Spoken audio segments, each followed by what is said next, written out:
എന്താണ് അതിദാരിദ്ര്യം?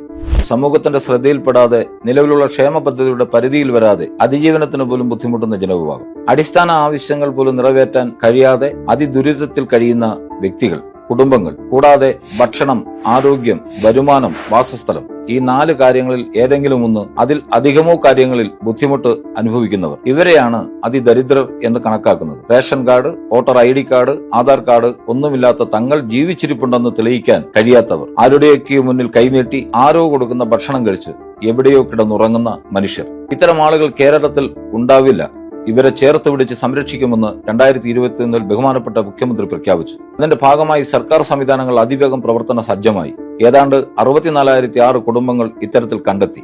അവർക്ക് ആവശ്യമായ രേഖകൾ നൽകി. ഇവരെ സഹായിക്കാൻ മൈക്രോ പ്ലാനുകൾ തയ്യാറാക്കി. അതിലൂടെ ഭക്ഷണം, ആരോഗ്യ സുരക്ഷ, വരുമാനം, സുരക്ഷിത താമസം ഉറപ്പുവരുത്തി. ഇവരെ സംരക്ഷിച്ചു, ചേർത്ത് പിടിച്ചു. അങ്ങനെ ഇന്ത്യയിൽ അതിദരിദ്രരില്ലാത്ത ആദ്യ സംസ്ഥാനമായി കേരളം മാറുകയാണ്.